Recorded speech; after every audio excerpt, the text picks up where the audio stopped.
Hello and welcome to Baseball Barbacast, the only baseball podcast in the world that's been to Las Vegas but has never gambled there. I'm Jake Mintz. That's Jordan Shusterman. And we went when we were 20 years old and stayed near the airport.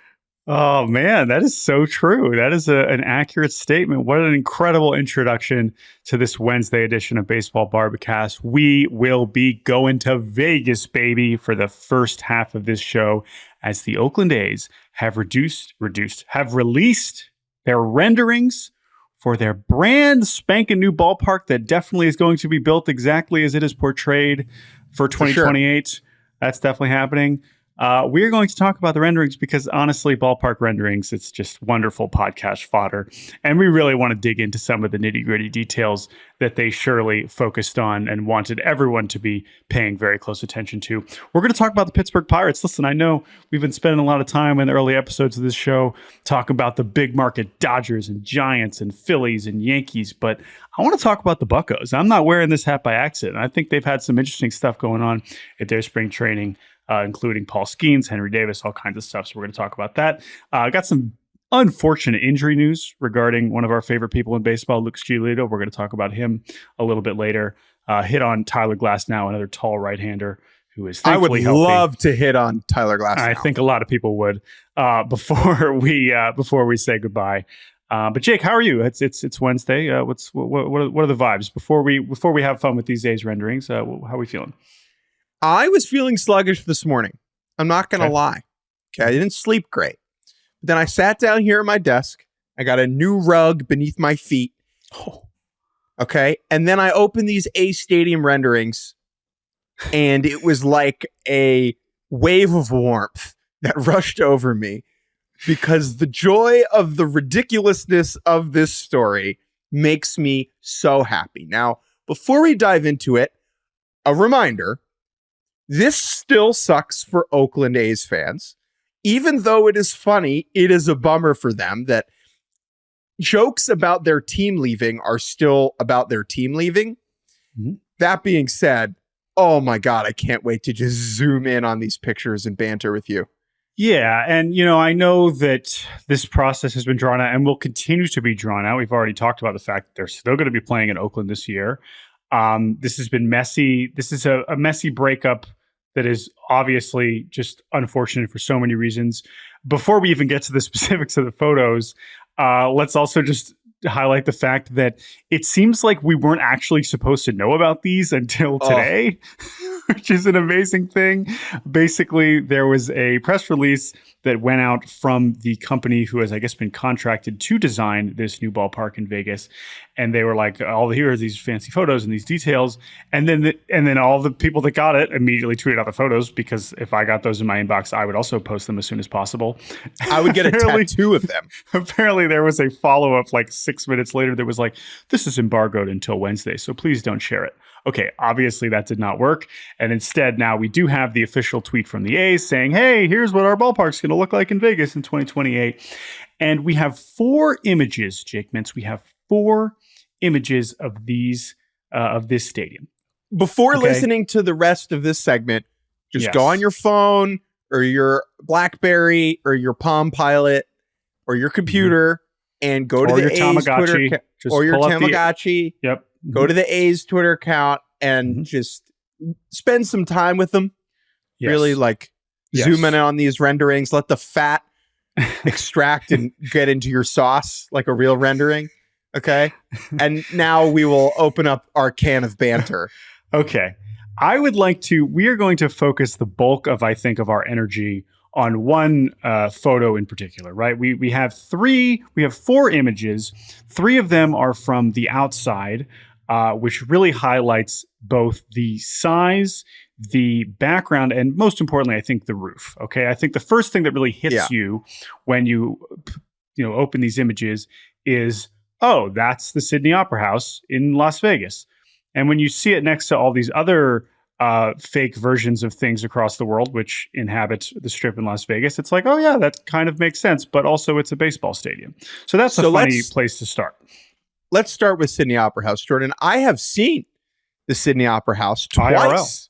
Oh my gosh. IRL. Okay. I was there 2 months ago. So then then tell me, is this a fair comparison? Yes and no. Yes and no. If we think it looks like the Sydney Opera House, then it looks enough like the Sydney Opera House. Does that make sense? Like the facts don't really matter. The Sydney Opera House is a marvel of modern architecture.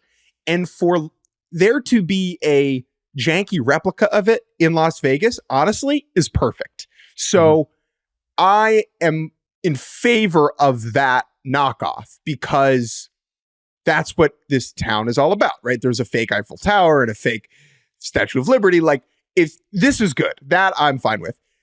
It was incredibly difficult to build the Sydney Opera House because all of like the panels on the exterior had to be individually like casted in order to get that shape and curvature. I imagine we have better technology now to build that. There is so much wrong with this rendering. However, I like the outside. Gotta say. Okay. Don't mind the outside. The last part on the Sydney Opera House before we move to the main image of evaluation that we are going to focus on this podcast is the size. And this is really where I want your recent experience seeing the Sydney Opera House in person is, does the Sydney Opera House look like it could be a baseball, strictly from a size standpoint? Like I'm trying to wrap my mind around something that has this architecture that also fits a Major League Baseball park. Now, listen, we do know that the plans for this ballpark are for it to likely have the smallest or one of the smallest capacities in Major League Baseball, and that's fine. I think that's not necessarily a bad thing, and I understand why they would do that, and I think there's some advantages to that. But I'm mostly grappling with the scale. Like, when you saw the Sydney Opera House, did you think they could fit a baseball stadium there? Like, no way, right? So yes and no. So the thing that's important to understand about the Sydney Opera House is that it's often seen from what I'll call the open side, like a hitter. The Sydney Opera House was actually like two sets of buildings emerging off the pier. And so I think, yes, you could maybe fit a baseball stadium if you combined the two sets of structures. But the Sydney Opera House is kind of much more elongated. Like it's thinner and longer. It's not tall enough. Probably not tall enough for big league fly balls. Yeah. No, but it does make a lot of sense that the A's are preemptively making a small stadium following in the footsteps of the Miami Marlins and recognizing that maybe people don't want to come watch this. Okay, but let's dive into our main image here. Now, this fourth image is essentially a view, and again, hopefully you've already seen this. This is a view from behind home plate, looking out over the field, which allows us to see not just the skyline, I guess, beyond the open windows that are beyond left center field, but also the scoreboard that seems to extend over the roof, and then some details on the field of play that we are certainly going to get into. Let's start with the very obvious point. The people pointing out that this was or probably in some level made with AI is a totally fair thing. But I'm also going to point out this is probably a pretty realistic and reasonable use of AI. I don't think that using AI for renderings like this is some sort of moral failing. Like, I would expect them to do that. However, it produces some extremely goofy results in terms of what the field of play looks like. Look, we did not attend school during the AI era. Would I have used AI to help me in various aspects of my education? Yeah. But not being an idiot, you use it as a starting point, Jordan. And if I have to write 5 paragraphs about Macbeth, I'm not copy and pasting from ChatGPT, right? I'm making some edits. And that is my biggest issue, my macro issue with this photo. Sure. Is that they took the AI rendering and then just tweeted it out or emailed it out. Sure looks that way. Yeah, it sure looks that way. And there are pinstripes that are totally wonky of people in the crowd. There are jerseys that don't spell letter, like with not real letters. That's how you know. Again, this is how you know, because again, we've seen people just when they're tweeting out, like we've seen versions of this like in college baseball where it's like, make me a stadium like an LSU baseball stadium if it was Roman on the cathedral, moon, on the moon, right? And then like it basically spits out images that are similar to this. But let's move those tiny details aside because there's so much else we can chew on anyway. That is very funny. To me, that's an unforgivable miss here.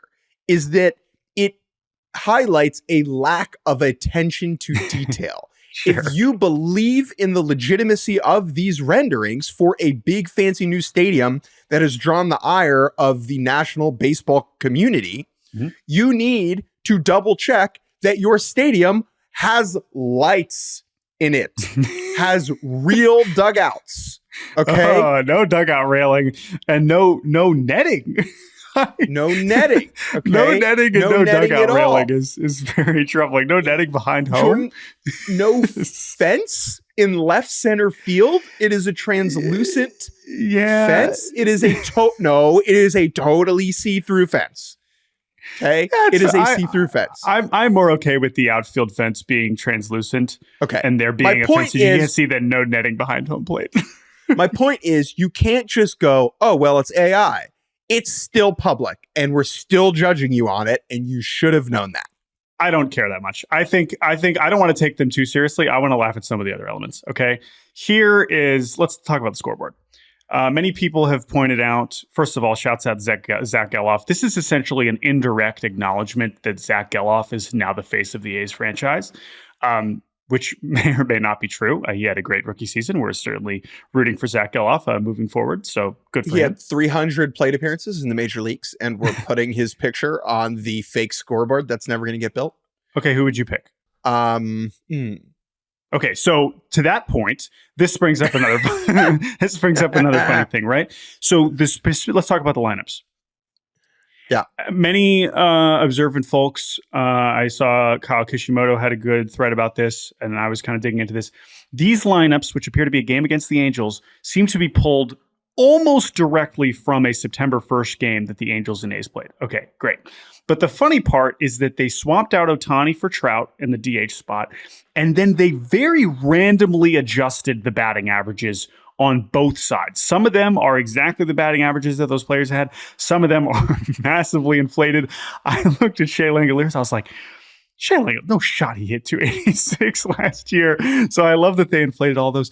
But again, Randall Grichuk, not on the Angels anymore, but they felt the need to take Ohtani out of the lineup, but they kept Grichuk in there. And Mike Moustakas, forget Grichuk. They keep Mike Moustakas in there, so whatever. But again, remember, what year is it when the stadium's opening? 2028. And to which I have to ask, how many of players on either of these teams are still on either of these teams in 2028? Zach Geloff is probably the best bet.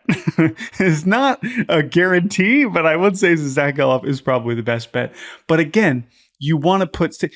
I was talking to my wife about this. She made the good point, which is just like, wouldn't it have just been easier to put a very basic, like, welcome to Vegas ballpark graphic on the big screen as a way to show, like, so that we couldn't be making fun of your imaginary lineups, which is true. But I'm glad that they decided to put in some amount of acknowledgement that Major League Baseball will be played there, but then also change some details at complete random. Is so funny to me.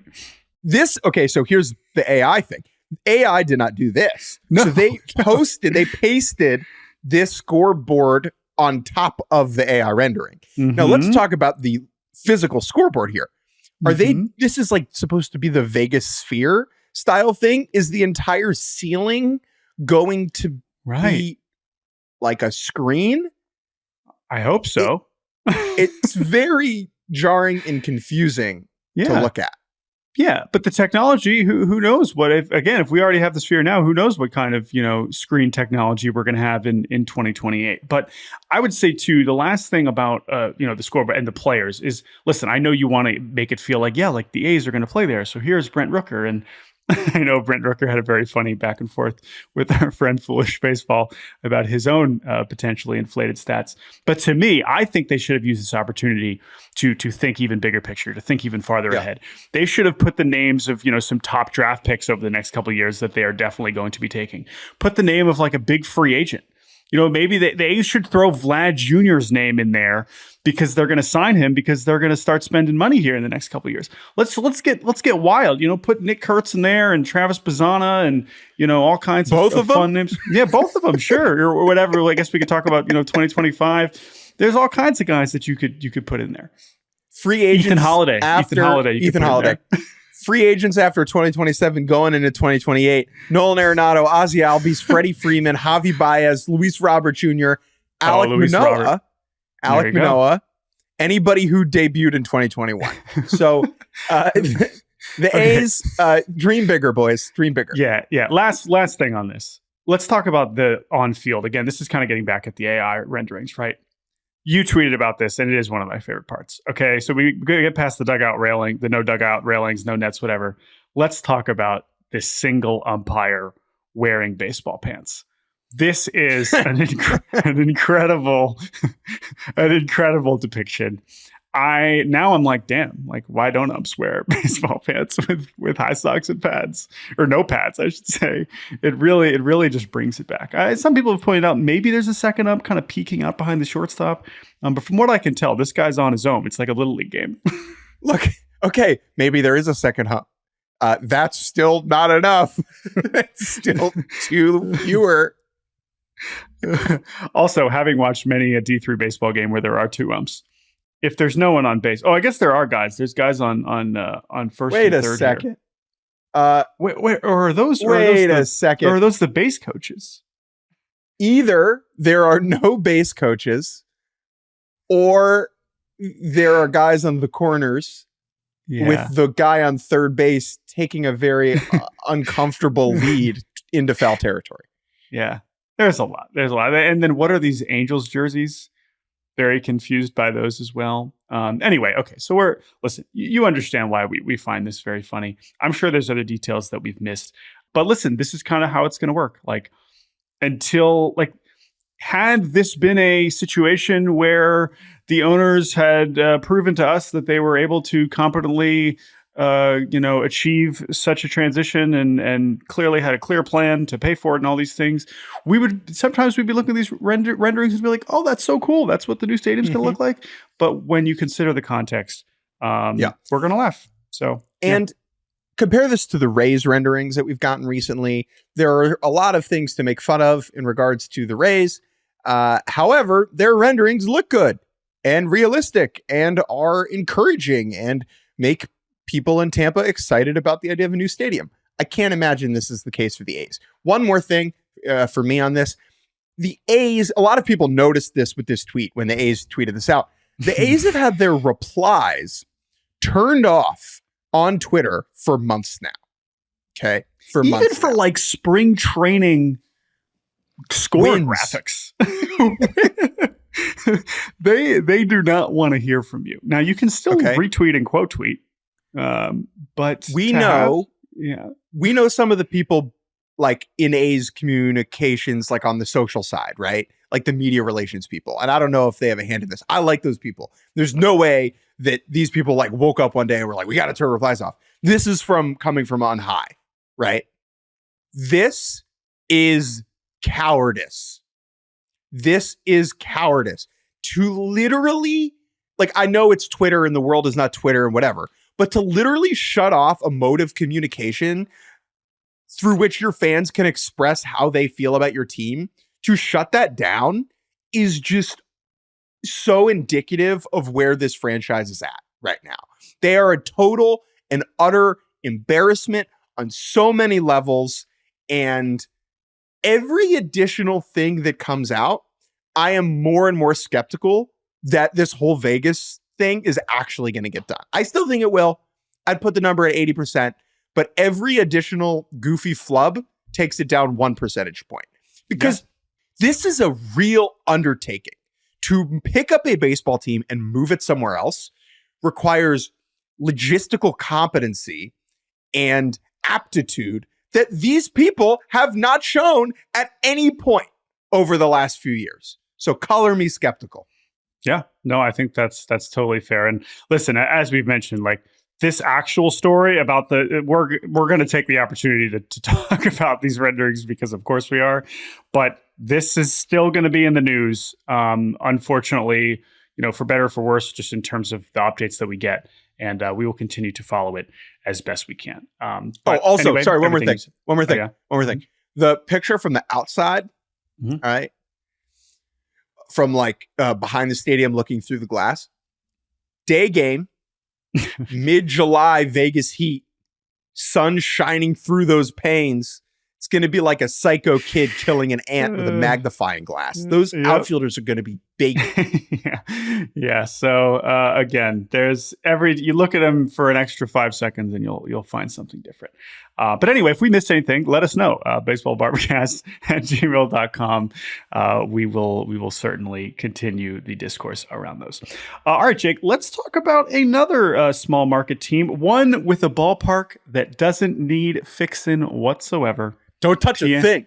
Don't change a thing. We don't need renderings in Pittsburgh anytime soon because PNC Park is absolutely beautiful. I wanted to take some time to talk about the Pittsburgh Pirates on this Wednesday edition of Baseball Barbercast because they've had an interesting little run here, particularly in spring training in terms of giving us spring training things to talk about. And I want to start with the peg of news that Ben Cherington, the GM, said yesterday that Paul Skenes, last year's #1 overall pick, will be starting the season in the minor leagues. Now, I don't think this took either you and I by surprise too much, but I think and this is totally fair and understandable, for some more casual fans who heard about this guy as the most hyped pitching prospects in Steven Strasburg and who watched clips of him in spring training, blowing 101 with ease with a nasty slider, you think, like, what are we waiting for? Like, what the hell? This guy has to be one of their 5 best pitchers. And while I do think that there is a chance that he is one of their 5 best pitchers right now, he's thrown 6 professional innings. That even Paul Skenes said that when asked about it yesterday. He's like, listen, not that I don't think I can do it, but I've thrown 6 innings and I understand it.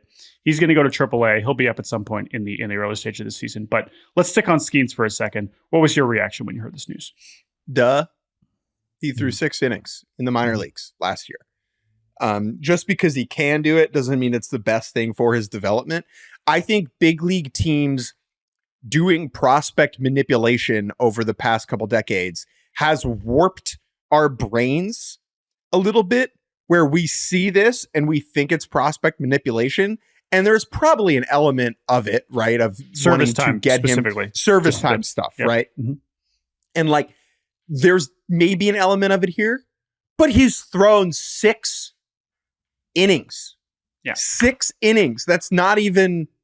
He's going to throw more innings this spring than he did, in Old Hoss Radbourn outdid that in every start of his career, basically. You know what I mean? It's not like a problem that they're not starting him in the big leagues. It makes a lot of sense to me. He's looked really good in spring, and Pirates fans should be excited, and he'll be up at some point this year, and hopefully the team is good when that happens. I actually think, Jordan, we need to backtrack a little bit and go before Skenes, this news. The big article that came out at The Athletic about the Pirates being disorganized as an organization. What was your large scale takeaway from that? So again, a little bit more context just to give that, because this was a few weeks ago.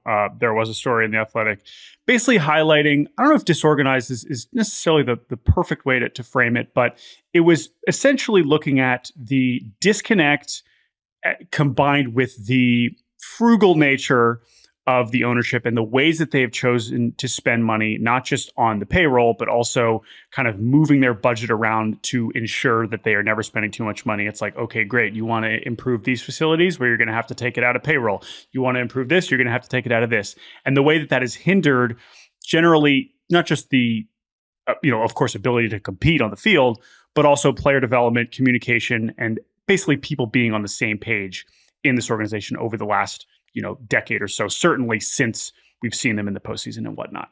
And that is stuff that we've heard for a long time about Pittsburgh. It's stuff that since Ben Cherington took over, we've heard slightly less of. And we've, John Baker, who they, hired as a farm director, someone we really believe in, someone we think is kind of moving them in the right direction.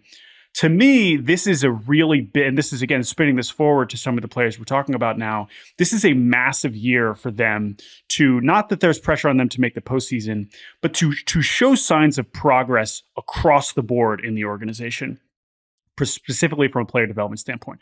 There is absolutely reasons for Pirates fans to continue to be extremely frustrated with the level of investment put in by ownership in terms of the Major League payroll. And unfortunately, I don't see that changing necessarily anytime soon. Now, okay, you could say, hey, credit to them. They extended guys like Mitch Keller. They extended Brian Reynolds. Maybe we'll see some more extensions as well of guys that they've developed. but it is about turning the talent that they have acquired through a lot of high draft picks and turning it into actual major league quality players, because that's something that we saw last year with a team like Cincinnati, a team that was very, very, very bad. And then suddenly a lot of their young players took steps forward at the same time. And suddenly they're a 500 team and looking to compete this year. They need to have a step forward like that this year. There's too much talent, too many top picks, too many guys that we've heard good things about to actually start translating to wins. They were not that bad last year. They really weren't. I want to bring that up. They took a 14-win jump from 2022 to 2023. Now, granted, there was a little bit of luck mixed in there. By comparison, the Reds took a 20-win jump from 2022 to 2023. There were good things about the Pirates last year. Not enough. Yeah. And we are overlooking this a little bit. Oneil Cruz, who had a season-ending injury in April, is still a potential game changer. Now, I'm more skeptical about him actualizing all of his talent because he's now 1 year kind of behind schedule from a developmental standpoint. That being said, remember, this guy has hit a baseball harder than any human being has ever hit a baseball recorded by motion tracking Major League Baseball, with the history. Yes. Yeah. He is number one. He is the hardest hitter. Okay. Now that doesn't mean that he's going to be the greatest player. Duh. But I think Foolish Baseball tweeted this out the other day. Like, we need to be more excited about Oneil Cruz than we have been as a ball watching world. Yeah, because he will be starting at shortstop and, probably leading off on opening day. I saw him last year doing that on opening day in Cincinnati, and he took a Hunter Green fastball and hit it, 115 to the top of the right field seats in Cincinnati. And he has that physical ability, but we've seen flashes of that before, right? But it's going to be about those next steps for a guy like Henry Davis, someone who we, of course, big believers in. We've had him on our podcast before, a guy who has had a very strange trajectory, not just as a prospect, but particularly the last year or so, where he was demolishing the minor leagues, right? There was a reason that he was in the big leagues last year, that he did get up there that quickly, and then he really struggled, and the Pirates were not letting him catch. Now, we have a situation this year where Endy Rodriguez, who was another catcher that they had, kind of developed and big league ready, he had Tommy John over the offseason. They're in a situation now where Henry's going to have to catch some amount. They have Yasmani Grandal, who they brought in as a veteran that's going to catch a lot as well. But Henry's going to have that opportunity. Most importantly, it's about the bat. We've seen the bat kind of show flashes of it this spring. It's guys like that you need to have take steps forward. Leover Peguero, right? We've seen Jared Chiolo come up, Nick Gonzalez. They have a lot of guys that are at the upper levels. That's what's going to have to happen, because the pitching, especially in the minors and in the upper minors, is really exciting. There is a lot of pitching prospects, not just Skenes. Jared Jones, we've seen throwing 100. He might be more ready than Skenes. He might be even have a better case for being in the opening day rotation than Skenes does. There's a lot of guys coming behind them too. There's a lot to be excited about there, but it has to translate to success in the big leagues. And we've just had limited samples of that so far, of it actually coalescing all together into wins. But it's possible. It's there. And Andrew McCutcheon talked about this yesterday. He had a great quote talking about reflecting on 2013 when they were in the playoffs. The start of that season, they were not expected to be very good. And he saw as the season went on, it was like, oh, wait a minute, we have something here. And the people started showing up. I saw this firsthand in Cincinnati last year. They had the lowest attendance in ballpark history in May, and then it was absolutely bumping in June when McLean and Ellie were up like that. So if Henry Davis is hitting, if Oneil Cruz is looking like an all-star, people are going to show up in Pittsburgh, obviously, right? And that is a really, really, really great baseball town. So I hope it happens, but the pressure's on. They really got to start showing it this year in a very real way, and I hope they do. Let's take a quick break, and when we get back, we will talk about spring training injuries. Woohoo! Woo! And welcome back to Baseball Barbacast. Jake Mintz, Jordan Shusterman.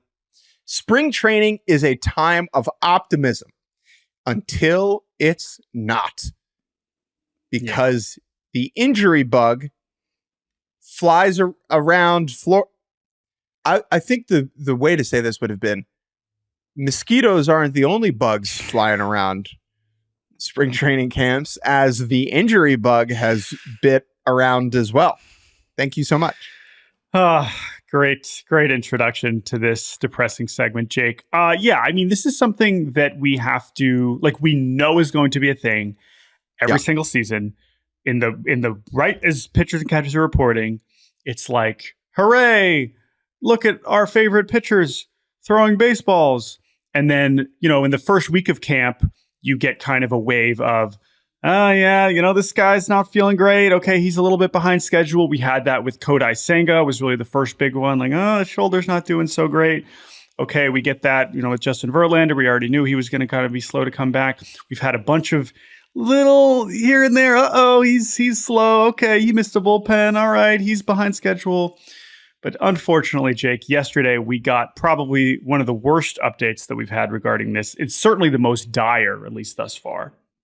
And that is Lucas Giolito, the newest Boston Red Sox pitcher, who they signed, really their biggest acquisition this winter.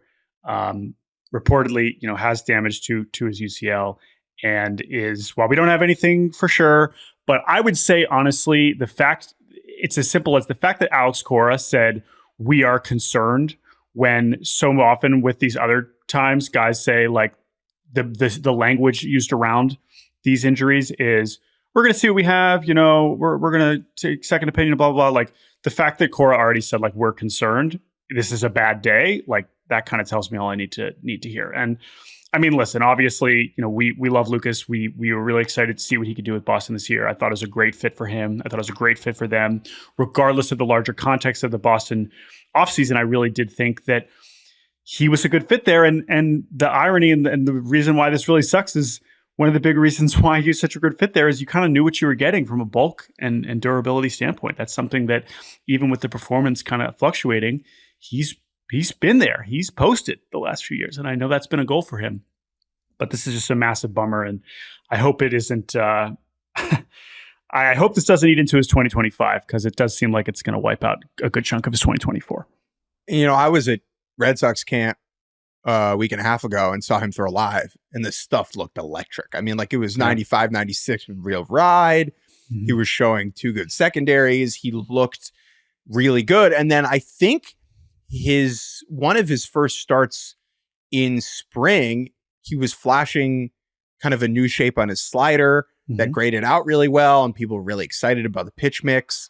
And so this is just a bummer for him. His deal, I believe, has an opt at the end of this year. If he does end up having to get surgery, he won't take the opt. He'll rehab with the Red Sox, hopefully coming back next year. If we do get the real news that that he is going to get cut open, then we'll deal with that then. What does this mean for the Red Sox?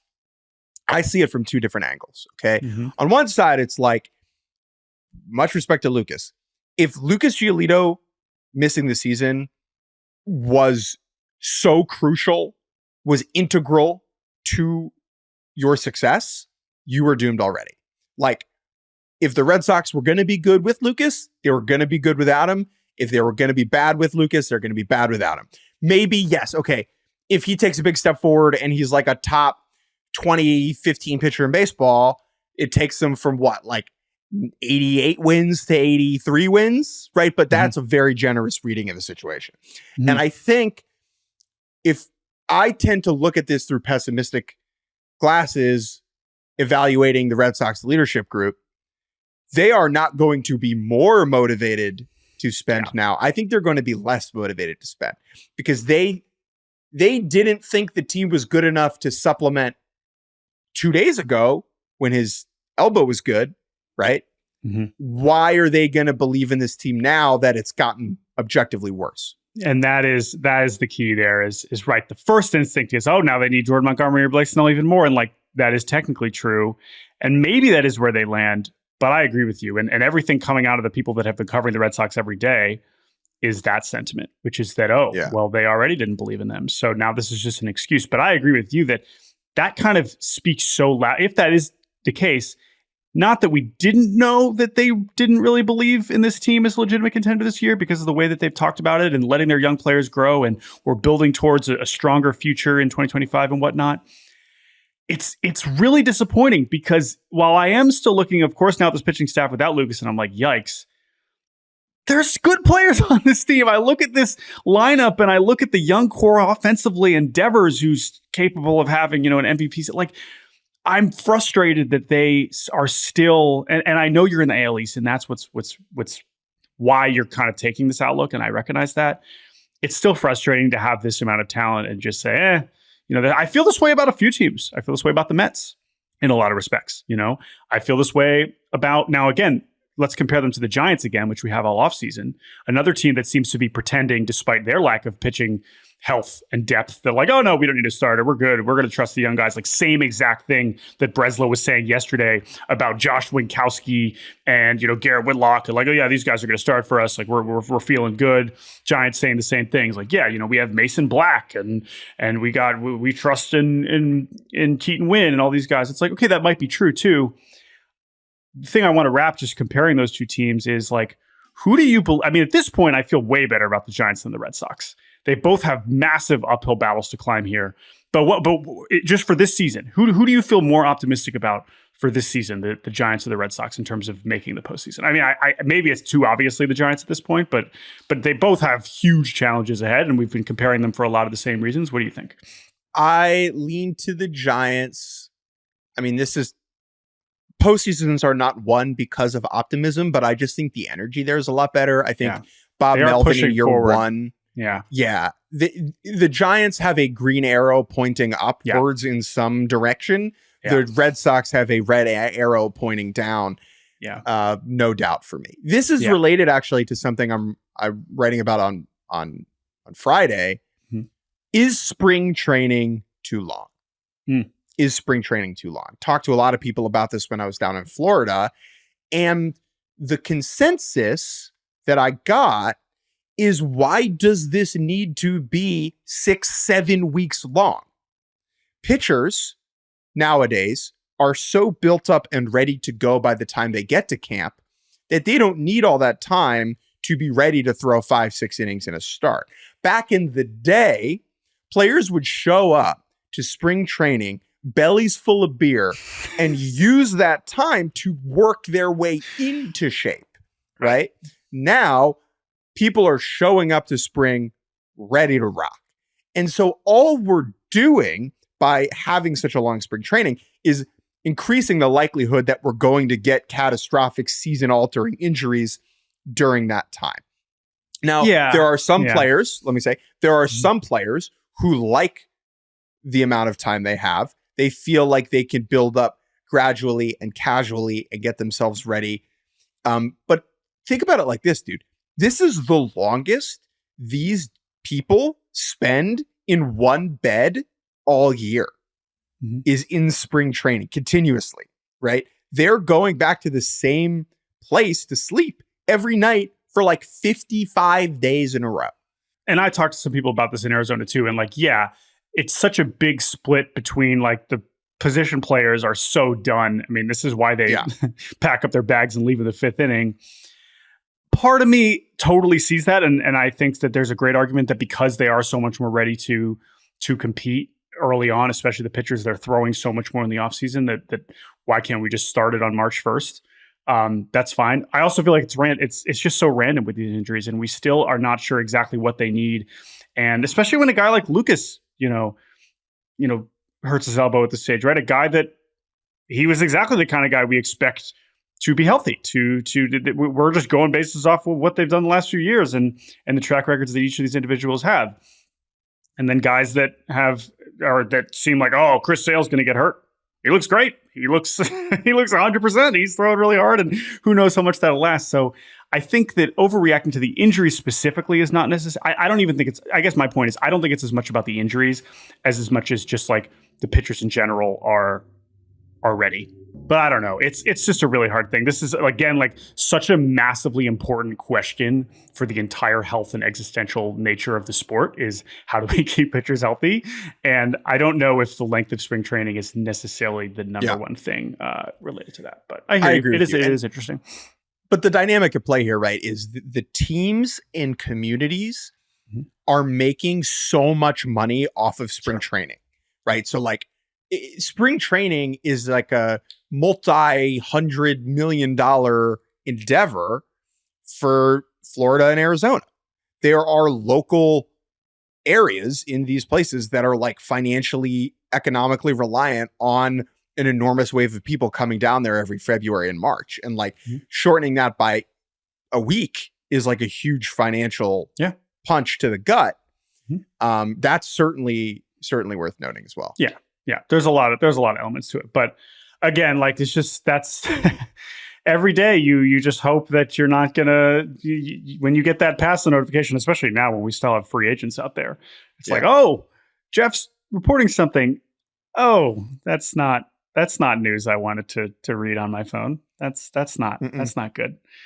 So we'll see if this impacts the Snell Montgomery thing. And obviously, in some ways, this is kind of what Boris is counting on, is that pitchers are going to get hurt. And when we talked about this with Matt Chapman earlier this week, that's why I did say it was a difference between the pitching and the hitting market, because Chapman and Bellinger, it's harder for them to wait around and be like, oh, someone will get hurt. So it's a little bit different. Whereas with the pitching, it is a little bit easier to do that. Two more topics, Jake, before we say goodbye here.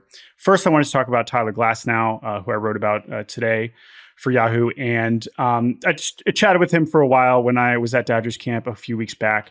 And just thinking about his transition and kind of how he has evolved as a pitcher and just a character in our universe to where he is now with the Dodgers is really interesting to me, because he is someone, of course, who came up with Pittsburgh. I think the interesting thing with Glasnow is that he really wasn't that big of a deal in high school, even though he was, 6'8" in Southern California. He wasn't throwing that hard in high school. Do you know where Glasnow was committed for college? Now, I know he was like totally set on signing, so it's not that relevant, but it's kind of shocking. On the Mike Trout committed to ECU spectrum, it's pretty impressively random. I'll say like the University of Portland or like Portland. Washington. Portland is correct. I don't know if you Wait, knew that. What?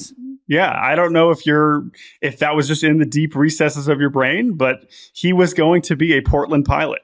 I nailed that. That's crazy. Yeah, I did not know that. I was so certain you were going to say the University of the Pacific, and then you really pulled it out there. That was kind of nuts. Yeah, I don't know. I don't know if that was just a total Hail Mary dub or if you actually knew that at some point. But anyway, yes, Tyler Glasnow was committed to Portland. Let me eat my Jameis Winston W for a second.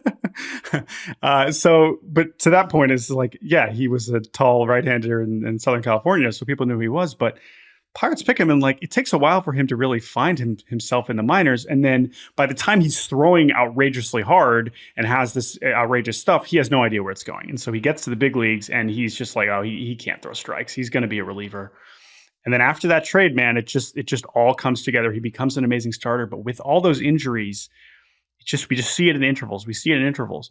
And the point that I would make is like, oh, he's a career high 120 innings. Well, I'm glad that 120 innings came last year and not 4 years ago, right? Like he is coming off arguably his healthiest stretch that he's had. And he once again looked like one of the best pitchers in baseball. And so now he goes to the Dodgers, where it's not like the Rays weren't getting the most out of him, but I'm so fascinated to see what little tweaks he's going to make. We see a little reporting from Jeff Passan that he's maybe working on a two-seamer. I think that's fascinating, because the two-seamer is part of why he stunk with Pittsburgh. Part of the evolution with him when he gets to Tampa Bay is like, get rid of that thing, throw four-seamers at the top of the zone, work on your curveball, let's go with the vertical attack and stop with the two-seam horizontal stuff. So I'd be curious to see if he actually adds that. But from a personality standpoint, he is one of the best we have in the game. He is so comfortable in this higher profile setting, even though he's not getting nearly the attention that he would in 90% of other camps. And I think that's also a dynamic that I'm fascinated by this year. I would say if I was picking one baseball player to be the Bachelor, he's the one. Yeah. And I do believe he is taken. But it's still the correct. To be clear, Sorry. I'm not advocating for Splitsville. I'm just saying from a personality perspective. He's as good as it gets, and I'm rooting for him, man. He's listen, I know a lot of people are going to be rooting against the Dodgers, but he has a good attitude about that too. And of course, I asked him about like what's that element too, right? Like the Rays. I know some people were rooting against the Rays by the end of his tenure for different reasons that had nothing to do with the personalities on the team, but he's like, if you were good, then if we play good, then we're good. And if not, like people are going to talk a lot of shit. Like he understands what he's a part of, but he would not want it any differently. He's really excited. So anyway, so you can go check out a little bit more from Glasnow there. He's definitely someone I'm very excited to watch this season. Awesome. One more topic, Jake, and this is something that was highly discussed on Twitter yesterday. mostly for the right reasons, but also because we have stupid people on the internet, some of the wrong reasons. And that is that MLB The Show announced that you can now play as a woman in Road to the Show. They are introducing female characters for the Road to the Show career mode. MLB The Show is a game that we don't play very much. This is a game that you would assume, oh, Jake and Jordan, they must play this all the time. No, quite the opposite. And during COVID, it took my life over for like 2 months, and then I had to drop it like a bad habit. Yes. But I think the reason why I wanted to say that is part of the reason why we don't like MLB The Show, or it's not that we don't like it, is that we just can't really get into it, is that it's really difficult. And it's become increasingly, realistic. That is not what makes video games fun, okay? And whether or not this is realistic or not, because by the way, putting women in the game is awesome and such an obvious way to just grow the scope of the game and get more people involved in it and get more people want to play it, not to mention just like paint a realistic picture of hopefully what we have in the future, which is women playing Major League Baseball. But it's just like, it's fun. It's cool. You should be able to get on a game and live a baseball, fantasy. That's what video games are about, right? Like, that seems like the most no-brainer thing in the world, to the point where I can't believe this hasn't happened sooner. Well, I think that my take here is very simple. If this pisses you off, like if this ruins your day, this news, and makes you want to tweet about it, you're already lost. Yeah, like your priorities are already out. And those whack. people aren't listening to the show, so I'm not worried about that. But there were some fantastic responses. And the last thing I'll say about this is it did also make me appreciate Backyard Baseball. And I know we reference Backyard Baseball all the time on here, but it has been pointed out before in the reflections on that game, because what that game was in 1999 was having characters like Stephanie Morgan and Keisha Phillips and Angela Del Vecchio dominating on the same field as Ken Griffey Jr. and Mark McGwire and Sammy Sosa. And like when we were 5, and when you're advertising that to children, like that is also a powerful message, and something that hilariously is now not being recreated in a similarly powerful way until 2024. Right. But it is a reminder of how kind of revolutionary that game was, and why it still resonates with so many people to this day. And so, and just a reminder that we should probably play that again on stream at some point, Jake. We should probably bring back the Power Hour at some point before opening. Maybe we should do that. Anyway, okay. So shouts out to MLB The Show. That is very, very, very cool. All right, Jake, let's be done. No more podcasts. I'm done talking. Thank you all for listening. No more? Ever? No more. Until Friday. We'll be back on Friday. Okay. Don't you worry. We will be back on Friday. Probably not as much A's and Pirates talk, but I'm willing to have my mind changed in the next couple days. So again, we barely mentioned that Shohei guy on this episode, and I'm proud of it. Don't know who that is. But we'll be back on Friday. So thank you for listening. Thank you to Brett Rader for producing, as always. You can email us at baseballbarbacast@gmail.com. Keep those emails coming. We'll do a mailbag here in the near future. And Jake, next week, we got to start previewing this baseball season. Because opening day is coming up. So we should probably start thinking about the season in a little bit more serious terms, and not, renderings of a stadium in 2028. So you can look forward to that for next week. But until then, thank you all for listening. And we will talk to you all soon. Goodbye.